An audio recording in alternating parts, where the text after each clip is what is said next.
यावं का आम्ही? हां येतो येतो 4 वाजता आम्ही. हो हो अगदीच येतो. बरं हां जरांगे पाटील, हरकती मागवणं हे 16 तारखेपर्यंत आहे. आता त्या अगोदरच तुम्ही 10 तारखेला उपोषणाला बसणार आहे. खरं तर विसंगत वक्तव्य येणं म्हणून आपण उपोषणाला बसणं हे कितपत पर्याप्त आहे असं मला म्हणायचं. त्यापेक्षा विसंगत स्टेटमेंट करूच नका ना, म्हणजे संभ्रम निर्माण होणार नाही. ज्या गोष्टी करायच्यात त्या गोष्टी करायच्यातच, असं या पद्धतीचं सगळ्यांचं राज्य सरकारचं मत पाहिजे. ज्या करायच्या ते करायच्या, दिलखुलासपणे करायच्या, नाही करायच्या ते नाही करायच्या. मग आता एकीकडून करायचं आणि विसंगत स्टेटमेंट करायचे, त्यापेक्षा 15 तारखेला अधिवेशन आणि जे सगळ्या सोयऱ्यांचा अध्यादेश झाला आहे त्याची अंमलबजावणी होणं आवश्यक आहे. म्हणजे त्यामार्फत ज्या मराठा समाजाच्या नोंदी सापडल्या नाहीत त्यांना प्रमाणपत्र मिळतील. म्हणून अंमलबजावणीसाठी हे आमरण उपोषण आहे, केसेसच्या संदर्भातला विषय. त्यामुळं हे काय त्या वक्तव्याशी बी लय धरण्याची नाही आवश्यकता, परंतु अंमलबजावणी अत्यंत गरजेची त्याची, म्हणजे गोरगरीब मराठ्यांच्या त्यांच्या नोंदी सापडल्या नाहीत त्यांचं कल्याण होईल. मला असं म्हणायचं की इतक्या मागे आपण वेळ दिला सरकारला, लेखी तुमच्या हातात कागद आहे, अशाही अवस्थेमध्ये सरकारवरती हा अविश्वास का? कारण 15-16 तारखेपर्यंत तुम्हाला पर्याप्त वेळ आहे, पण 5-6 दिवस अगोदरच आपण उपोषणाला बसायला परत एकदा. नाही, तसं विश्वास अविश्वासाचा प्रश्न नाही. विश्वास नसता तर मराठ्यांनी त्यांना 5 महिन्याचा वेळ दिला नसता दादा. ह्या साध्या गोष्टी नाही आहेत. करोडोनं मराठा समाज मुंबईत गेला पण नसता. त्या आम्हाला जे अपेक्षित होतं ते मिळालं. हां, आज एक विशेष सांगायचं राहिलं ते मात्र मी आपल्या चॅनलच्या माध्यमातून महाराष्ट्रातल्या मराठा समाजाला आणि अभ्यासकांना सांगतो. काहींचं म्हणणं असं आहे मुंबईत गेल्यामुळं काय मिळालं, काहीच हाताला नाही लागलं, काहीच नाही मिळालं. त्यांना काय मिळावं वाटतं त्यांनी आंतरवाली लिहावं. मी त्यांना हात जोडून विनंती करून सांगतो, त्या कायद्यात काय करावंसं असं तुम्हाला वाटतंय ते मी तुमचं ऐकतो सगळ्यांचं. या पत्रकार परिषदेच्या माध्यमातूनच तुम्हाला आव्हाने आणि विनंती पण तुम्ही आंतरवाली लिहावं अभ्यासकांना. त्याच्यात काय करायचं आहे, काय तुमच्या काही ओळी टाकायच्यात का, तुमचं काही म्हणणं मांडायचं आहे का, तुमच्या समोरच मी सरकारला कळवतो. मागं आता कानायची गरज नाही. त्यांनी यावं, कारण हरकती 15 दिवस घ्यायच्यात. तुम्ही सगळ्यांना आंतरवाली या, ज्यांना ज्यांना सोशल मीडियावर लिहित आहेत त्यांनी या, त्यांना काय वाटतंय नेमकं काय मिळायला पाहिजे होतं. सगळ्या सोयऱ्यांचा हा शब्द आजचा नाही आहे, हा 3.5 महिन्यापासून आहे. तवर तुम्हाला सगळ्यांचं म्हणणं होतं हीच राईट शब्द आहे, हीच राईट व्याख्या पण आहे आणि हाच कायदा राईट आहे. आता नेमकं तुम्हाला नेमकं काय वाटायला लागलं मिळाल्याच्या नंतर की तुम्ही म्हणतात काहीच मिळालं नाही. काय मिळायला पाहिजे ते तुम्ही मला येऊन सांगा. तुमचे काही शब्द असले त्यात टाकू आणि मी तुमच्या समोर सरकारला सांगतो हे शब्द आमचे अभ्यासक आहेत यांचे घ्या. बरं, 10 तारखेचं उपोषण कसं असणार आहे? म्हणजे अमरण, कारण त्या कायद्याची, सगळ्या सोयऱ्यांच्या कायद्याची, अध्यादेशाची अंमलबजावणी होणं गरजेचं आहे. त्या अध्यादेशाचं कायद्यात रूपांतर होणं गरजेचं आहे आणि कायद्यात रूपांतर झालं की त्याची अंमलबजावणी झाली की ज्यांची नोंद मिळाली त्यांच्या सगळ्या सोयऱ्यांना, म्हणजे नोंद न मिळालेल्या मराठ्यांना प्रमाणपत्र मिळायला सुरू होते. मी मागंही सांगितलं होतं, आताही सांगतो, मी आहे तोपर्यंत मराठा समाजाला टेन्शन घ्यायची गरज नाही, गैरसमज करायची गरज नाही. सगळ्या मराठ्यांना मिळाल्याशिवाय सुट्टी नाही. मराठवाड्यातल्या लोकांच्या नोंदी कमी सापडल्या. आपण मराठवाड्यात गॅजेट घ्यायचं सांगितलं की ते गॅजेट असं सांगतायत मराठवाड्यात सगळा मराठा हा कुणबीच असं ते गॅजेट सांगताय. सरकारनं तेही कबूल केलं. सॉरी, कोणाला काही कोणाचा जळीत असेल, कोणाचा दस्तावेज सापडत नसेल, काळजी करायची गरज नाही. हे जे ऑब्जेक्शन घेणारे हे इतके दिवस कुठं होते आणि आता तुम्ही त्यांना आवाहन करता यायचं म्हणून? तेच मी पाठीमागे म्हणलो, पण चला नाराज करण्यापेक्षा हे 3.5 महिन्यापासूनचा शब्द आहे, आजचा नाही, सगळ्या सोयऱ्याचा. तुम्ही अचानक म्हणताय काय मिळालं नाही, लढाई जिंकली तर हारले. तुला तर एक तर कळत नाही काय ती लढाई कळा ना तुला. तू गोधाड्यात झोपलेला 5-50 घेऊन तिकडे घरात, तुला काय कळणार आहे कशात काय आहे. इथं शब्द होता सगळ्या सोयऱ्यांचा, त्यासाठी कायदा अध्यादेश बनण्यासाठी मराठी तिकडे गेले होते, घेऊन आले. अरे वेशीवर देऊन दे, नाही तर अंतरवालीत देऊ दे, पाहिजे तेच दिलं ना. एखाद्या आयरनात देऊन नाही तर बंद खोलीत देऊन दे, जिथं ते दिलं काय, पैसे तर नाही ना. हां, एक खरं आहे ते म्हणतायत काय नाही मिळालं काही जण. बाकीचे अभ्यासक म्हणणं मांडणारे ना राज्यातले बाकीचे अभ्यासक आता या तारखेपर्यंत हरकती घेतल्यात त्यांनी बाकीचे मराठा आरक्षणावरचे अभ्यासक सगळे मत मांडणार आहेत, पण काही जण फक्त टोकरायची सवय आहे. आयुष्यभर त्यांना काय नाही दुसरं जमलं. मग त्यांचं मात्र एक खरं आहे की ते म्हणते मुंबईला गेलो हाताला काहीच नाही लागलं. ते मात्र खरं आहे. गोरगरिबांच्या हाताला खूप लागलं, खूप मोठा कायदा लागला, पण त्यांच्या हाताला काही नाही लागलं. त्यांना पिशी पाहिजे असं एखादी पैशाने भरलेली पद फीत ते नाही लागलं, आणि ते आम्ही मिळून देत नसतो. आयुष्यभर तुम्हाला दुकान बंद तुमचं. मुंबई आंदोलनाला गेल्यापासून बऱ्याच जणांनी न्यायालयाचे दरवाजे ठोठावलेले आहेत. त्यांचं असं मत आहे की तुम्ही जी लढाई जिथपर्यंत नेलेली आहे ती लढाई जशी तशी मागे यावी किंवा अयशस्वी व्हावी असे काही जण प्रयत्न करतायत. तुमचं काय मत? बऱ्याच जणांनी न्यायालयाचे दरवाजे ठोठावलेले काही आहेत. ओबीसी संघटना न्यायालयात गेले, आव्हान दिले ह्या अध्यादेशाला, ह्या अधिसूचनेला. म्हणजे तुमचं जे नाही ते मागं यावं का असं तुम्हाला वाटतं? ते येणार नाहीत. ते पण तिने आव्हान दिले, त्याच्यावर काय म्हणतात? त्यांचा धंदाच आहे. कोणाचंही लेकरू असलं, शक्यतो मराठ्याचं असलं तर ते संपलंच पाहिजे, असा त्यांचा पिढ्याना पारचा धंदाच आहे. मराठ्यांना काही मिळून पाठीमागं आरक्षण होतं ते रद्द करायसाठी गेले ते. त्याच्या अगोदरही तसंच केलं, आयोगालाही त्यांनी तसंच केलं. सारथीबाबत त्यांची तीच भूमिका आहे विरोधाची मराठ्यांच्या. बजेट महामंडळाला दिलं की त्यांचं पोट दुखणारच. त्यामुळं त्यांच्याकडून आम्हाला अपेक्षाच नाही की त्यांनी असं करावं. आम्ही सांगितल्यावर ते मागं येते कशावर? त्यामुळे त्यांना मागं या म्हणण्यात अर्थच काय? ते करणारच आहेत. आमचं ध्येय आम्हाला माहीत पाहिजे. आमचं ध्येय आम्हाला माहीत आहे, आम्ही ते मिळवणार आहे, टिकवणार सुद्धा आहे. आणि आरक्षणाच्या नोंदीनं सापडलेल्या मराठ्यांना आरक्षणाचे पत्र देणार म्हणजे देणार, त्यात कसलीच शंका नाही. कोणाला किती पळायचं तितकं पळून द्या. त्यांनी आता लयच प्रयत्न केले तर नाविलाजानं देशातलं 27% आरक्षण आम्हाला चॅलेंज करावं लागणार आहे. मी ते करणार आहे. मग जर आता आमचं याच्यात काय झालं तर हे काही राजकारण आहे का ह्याच्या मागे? हेतू पुरस्पर तसं जाणं, न्यायालयात जाणं?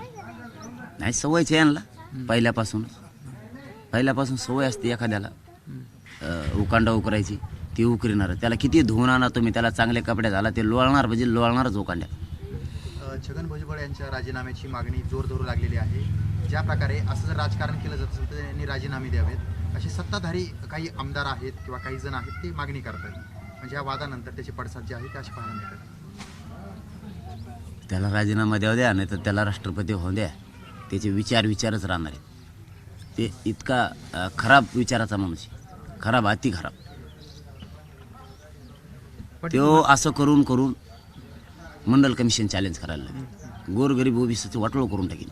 आणि मंडल कमिशन चॅलेंज होतं हे त्याला पक्का माहिती, कारण मंडल कमिशन स्वीकारलेलं नाही. त्यामुळे त्याला पक्का माहिती आहे. फक्त इथून पाठीमागं कोणी करत नव्हतं. माझीही करायची इच्छा नाही. मी प्रामाणिक ओबीसी बांधवांना सांगतो, गावखेड्यातल्या करायची इच्छा नाही, तुम्ही त्याला शांत करा. ते आमचं का चॅलेंज करतो विनाकारण? मग आमच्या पोराचं वाटोळं करायला लागला तो. त्याच्या राजकीय स्वार्थासाठी त्याला वाद घडून आणायचे. त्याच्यामुळे त्याला शांत राहायचं सांगा. त्याच्या मार्फत तो पडद्यामागून राहून दुसऱ्याला पुढं घालून चॅलेंज करायला लावतो. त्याला सांगा नको तू ओबीसीचं वाटोळं करू. झुंडशाही पुढे कोणी नमतं घेऊ नका असे भुजबळ म्हणतात. म्हणजे सरकारला ते म्हणतात की तुमची जी सुरू आहे ती झुंडशाही आहे, नमतं घेऊ नका. सरकारला चांगला माहिती, आणि ओबीसीचे गावखेड्यातल्या ओबीसी बांधवांना माहिती आहे झुंडशाही कोण करतं. शांततेत मुंबईला गेलो, शांततेत वापस आलो. आमच्या जागेवर जर दुसरा कोणी इतका समुदाय नसताना तर मुंबईत मरणाचा धिंगाणा करून आला असता. हे खरं सांगतोय मी तुम्हाला, मरणाचा धिंगाणा. पोरांना माझ्या मायबाप समाजाला सांगितलं शांत द्यायचं, शांत वापसीचं. अक्षरशः तुम्हाला सांगतो, कुठं मुंगीसुद्धा पायाखाली मरून दिली नाही.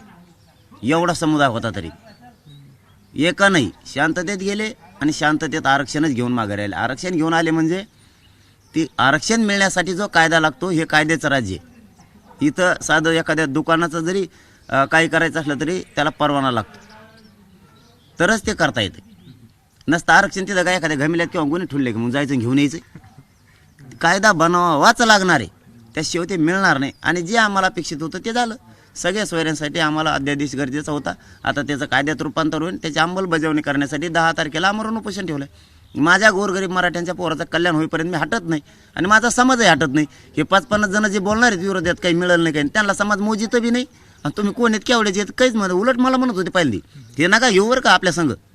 हां, यांना पहिल्या पण सवय वरबाडायची.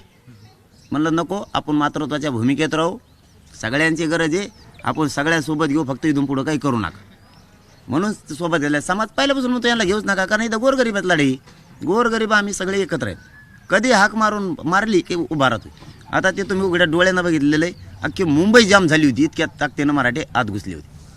तुम्ही परतल्याच्या नंतर समाजाने आनंदोत्सव साजरा केला, जल्लोष व्यक्त केला, पाटील गेले आणि यशस्वी होऊन आले, एक भावना आहे त्यांची. मात्र ओबीसींच्या घरासमोर उन्मादी उत्सव साजरा केला जातोय असं भुजबळ म्हणतायत. ओबीसीच्या घरासमोर उन्मादी उत्सव कोणासमोर केला? म्हणजे छगन भुजबळ म्हणताय ते हा ना, पण कोणाच्या घरासमोर केला?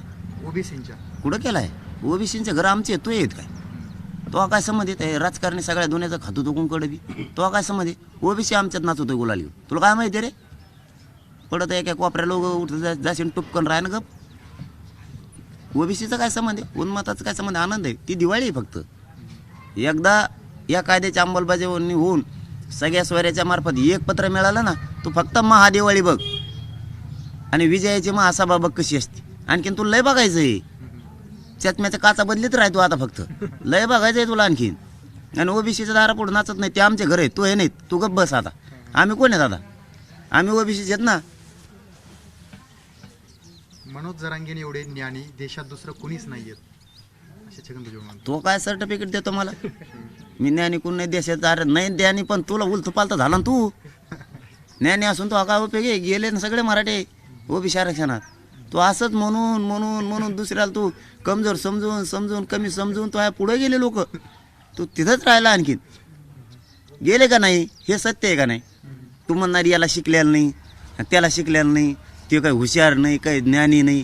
ते चॅनलजवळ दुसरं बी म्हणला परत तो म्हणे 3 कोटी मराठी कुठे गेले? 64 किलोमीटर कशाला म्हणतात लाई? हे रॉचे सीआयडीचे रिपोर्ट आहेत SITचे. 64 किलोमीटर कशाला म्हणतात? पुण्यात आलता का तू? हां, पुण्यात येऊन बघ. तुला म्हणलो मी मुंबईत तू पोलावर थांबी वही घेऊन म्हणून. तू थांबला नाही, तुला कसं कळतं 3 कोटी आले का नाही? तू झोपला घरी घरून म्हणतो कुठे गेले त्याचे 3 कोटी? आता तुला माहिती आहे का, आझाद मैदान ते वाशी फुल होतं.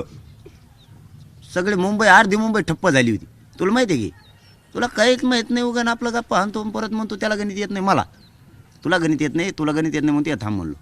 देशात मी हुशार आहे मी म्हणलो नाही कधी, पण माझ्या आरक्षणापुरता आहे. तुला लोळवा, एकट्याला लोळवापुरता मी नेबार आहे, बाकीच्यांना मध्ये ओरगडू नको. पाटील, अर्धी मुंबई ठप्प झाली होती, मग तिथे शिस्त दिसली आणि आपण सुरक्षित वापस आलो. हो, व्यवस्थित. काही जणांच्या खूप इच्छा असते. हे जे आता सोशल मीडियाला बोलतात काहीच मिळालं नाही. त्यांना एक तर पैसा आणि पदं पाहिजे असते, ते मिळालं नाही. त्यांना जाळपोळ पाहिजे असन, ती पण मिळाली नाही. आम्ही शांततेत गेलो, शांततेत घेऊन आलो. आमचे 2 ते 3% लोक फक्त आझाद मैदानाकडे गेले असते, आझाद मैदान बघण्यासाठी. बाकी सगळे लोक पनवेलपासून वाशीपर्यंत होते, सगळे लोक. हे सगळ्या त्यांच्या यंत्रणेला माहीत होतं ही किती मॉफ आहे, किती लोक आहेत. त्यामुळे त्यांना असं वाटत होतं की मुंबईत तोडगा काढायचा, इथं काढायचा. आणि आमचं म्हणणं तुम्ही आंतरवालीच बी काढा म्हणणं होतं. आमचं काय, आम्हाला आमच्या विषयात होतं, आम्हाला काय हौस नव्हती मुंबईला जायची. कुठं झालं तरी आमचा काय प्रश्न नव्हता.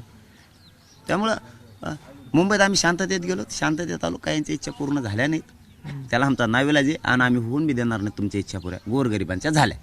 पाटील, तायवाडेंनी असं म्हटलं की ह्याच्यापासून आम्हाला काही धोका नाही. ओबीसी आयोग आहे किंवा ओबीसी संघटनांचे मुख्य आहे, त्यांनी असं म्हटलं की या अध्यादेशापासून आम्हाला काही धोका नाही, त्यामुळे ते काही त्याच्यावरती राजकारण करायचं नाही. पण उलट असं होतं की काही समन्वयकांचे ऑब्जेक्शन आपल्याला अनेक ठिकाणी ऐकायला मिळतात, सोशल मीडियावरचे असतील किंवा प्रत्यक्षपणे असतील, माध्यमासमोर असतील. ह्याच्याकडे कसं बघतात तुम्ही? त्यांनी मला येऊन सांगावं. मी या प्रेसच्या माध्यमातून खरं सांगतो पुन्हा एकदा त्यांना, जेवढे महाराष्ट्रातले अभ्यासक आहेत आणि कोणाकोणाला काय वाटतं त्यांनी अंतरवाली लिहावं. आम्ही तुम्हाला मोठा भाऊ म्हणून आम्ही माझे हाक मारतो, मी लहाना भाऊ. तुम्हाला मराठ्यांच्या सगळ्या अभ्यासकांना मोठा भाऊ म्हणून हाक मारतो. तुम्ही सगळेजण तुमच्यात फोन करा एकामेकात. मराठा समाजालाही सांगतो, तुमच्या साक्षीनं सांगतो चॅनलच्या माध्यमातून. यांना मी आव्हान केलंय, विनंती केली अंतरवाली लिहायची. यांनी सगळ्यांनी यावं, त्यांच्यात फोन करावे, त्यांनीच दिवस वार ठरवावा, इथं यावं, मला सांगावं काय करायला पाहिजे, तुमच्या काय हरकत आहे. त्या तुमच्या समक्ष सरकारला मी इथून फोन करून सांगतो आणि तुमच्या समोर त्यांचा प्रतिनिधी बोलून तुमच्या हरकतीचं म्हणणं सरकारला मांडतो. आणखीन काय पाहिजे आता? तुम्ही तर 4-5 महिन्यापूर्वी सुद्धा हे आवाहन केलं होतं. हो, आजही करतो पुन्हा. आपल्या चॅनलला विनंती, हे सगळं दाखवा. त्यांना मी मराठा समाजाच्या समक्ष सांगतोय, त्यांना मी विनंती करून बोलवलंय. त्यांचं काय म्हणणं आहे, काय व्हायला पाहिजे या कायद्यात ते मला सांगा. त्यांच्या समोर मी सरकारचा प्रतिनिधी बोलवतो आणि सर यांचं म्हणणं लेखी घेऊन सरकारला कळवतो. कळवून त्यांना त्या अध्यादेशामध्ये सुद्धा घ्यायला लावतो. आणखीन काय पाहिजे आता? आता मागं वळवळ करायची नाही. हो, तायवाडींनी तेच परत एक मुद्दा घेतो तुम्हाला की भुजबळांच्या मागणीला पाठिंबा दिला नाही तायवाडींनी. म्हणजे थोडक्यात तुमच्या अध्यादेशापासून आपण सुरक्षित आहोत असं त्यांचं म्हणणं आहे. त्याच्यामुळे ते राजकारण होतंय अशा प्रकारे त्यांची एक भूमिका मी आहे. पाठीमागही सांगितलं होतं ते तायवाडे भाऊ जे म्हणतायत ते बरोबर आहे. मी पाठीमागं का सांगत होतो की हो राजकारणी मावशीने त्यांना आत्ता ओळखलं. हम्म, ते बरं झालं, उशिरा का होईना त्यांच्या लक्षात आलं की हा राजकारणी मावशी याच्या फायद्यासाठी याची धडपड चाललेली, बाकी काय नाही. तो जे राजीनामा देईन म्हणतो किंवा जे भावनिक करतो त्याचं कारण हे आहे की ओबीसी बांधव त्याला जवळ ठेवायचं आहे, कारण तो मध्ये जाणार आहे. त्यांनी लय पाप केलेलं आहे आणि मग यांच्या ताकदीवर त्याला मध्ये जायचं नाही आणि केशी पण मागे घ्यायचं. त्याचं स्वप्न ते, त्याचं स्वप्न धनगर बांधवांचं एसटीतलं आरक्षण मागायचं नाहीये, 12 बलुतेदारांना आरक्षण द्यायचं हे पण नाहीये. त्याचं स्वप्न ते आहे की भावनिक करायचं त्याच्या नावाखाली, हे त्याचं स्वप्न आहे. आणि त्यांच्या आता ते लक्षात आलं की हो राजकारण करायला लागलाय. हे एका पक्षाचा आहे, विशेष म्हणजे एका पक्षाचा आहे आणि हे वेगळ्या वेगळ्या पक्षाचे आहेत ओबीसी नेते बाकीचे. त्यांना वाटतं हे आपल्या जीवावरती तिथं वजन निर्माण करायला लागलाय. याला मोठं मोठ्याले कायद्याचे पदं घ्यायचेत, याला केसेस मागे घ्यायच्यात आणि ओबीसी मराठ्यांच्या नोंदी सापडल्या. काहीही केलं तरी मराठा हा आता आरक्षणात जाणार आहे. आपण विरोध करून उपयोग नाही आणि मराठ्यांचे नाराजी पत्करून उपयोग नाही. हे त्यांच्या लक्षात आल्यामुळं ते जे आहे ते खरं बोलायला लागले तर त्यातून बाहेर निघाले. त्यांनी शहाणं व्हावं आणि ओबीसी बांधवात आणि सामान्य मराठा बांधवात वाद लावू नये. शहाणा असेल तर, आणि ह्या वयात तर त्यांनी लावूच नाही आता. आणि त्याचं ओबीसी बांधवांना ऐकण्याची गरज पण नाही. चला, धन्यवाद. ओके पाटील, आज बजेट सादर होतंय, काय प्रतिक्रिया आहे, काय भावना आहे? कारण देशासाठी एक महत्त्वाचा आजचा दिवस आहे, तुमच्यासाठी महत्त्वाचा आहे. बऱ्याच दिवसांपासून तुम्ही घरी गेले नाही, घरचं बजेट काय ते घरच्यांवर दिलं होतं तुम्ही, त्यांनी सांभाळलं. मात्र देशाचं बजेट आहे, दोन्ही बजेट जवळ आले. नाही, त्या बजेटाचं मला नाही कळत काही, कारण पैसे मी हानीत नाही ना. त्याच्यामुळे जे हनतो, ज्याला जे मुंबईला काही केलं गेल्यावर मिळालं नाही, त्यांचं बजेट कोलमडलं म्हणून ते म्हणतात काही मिळालं नाही. त्यांना माहीत असेल, त्यांना विचारलं तरी बरं होईल, मला काय याचं कळत नाही. पण बजेटमध्ये जर मराठा आरक्षण देत असलं फाटकून द्या. ओके. एबीपी माझा, उघडा डोळे बघा नीट.